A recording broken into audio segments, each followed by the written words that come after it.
महा breaking news या news चॅनलला subscribe, follow, like करा। आपल्या परिसरातील बातम्यांसाठी आता संपर्क साधा विठ्ठल कत्रे पांगरेकर।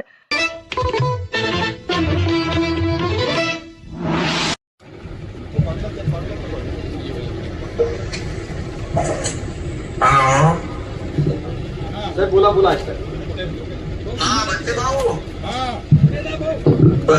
बच्चे भाऊ जय महाराष्ट्र। जय जवान जय किसान।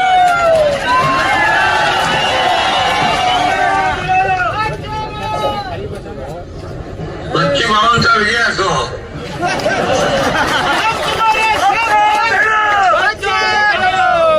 अरे बच्चे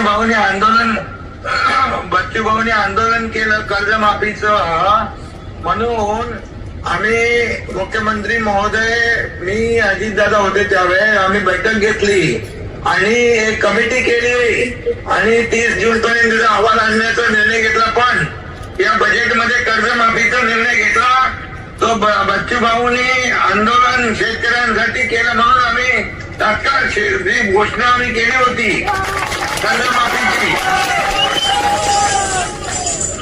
कर्जमाफीची घोषणा जी केली होती, वचन दिलं होतं निवडणूक पूर्व काळात, निवडणुकीच्या वेळेस ते आम्ही पूर्ण केलं। याचं श्रेय देखील बच्चू भाऊला जात आहे।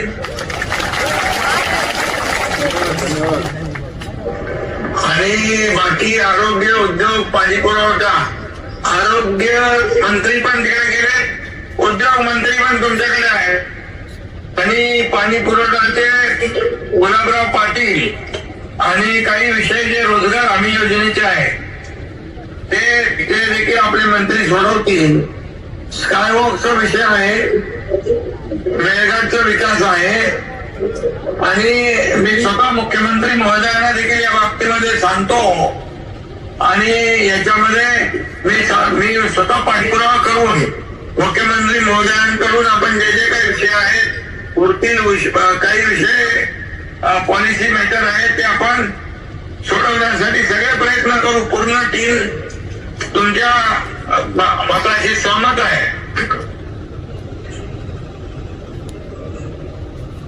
मला वाटतं सिडको पण आपल्याकडे आहे, चिखलदराचा सिडकोचा आणि काय वाजता हाय जर आपल्या सिडकोचं काम मी करतो माझ्याकडे अधिवेशन झाल्यानंतर लगेच बैठक घेतली पाहिजे, कारण सगळे लोक पायी आलो, 250 किलोमीटर आम्ही पायी चालत आलो।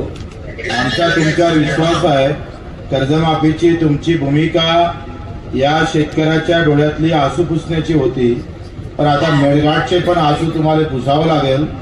अशी तुम्ही मराठी सगळ्यांना एकदा हमी दिली तर अधिक त्यांना थोडा बिलकुल। बघा, सरकार आहे, तुमचं सरकार आहे, शेतकऱ्याचं आहे, सर्वसामान्यांचा आहे, त्यामुळे मेळघाटचा विकास जो मेळघाटला मी आरोग्य मंत्री होतो तेव्हा गेला होतो आणि मला तिकडची जाणीव आहे त्या भागाचा विकास आपल्याला करण्याची आवश्यकता आहे।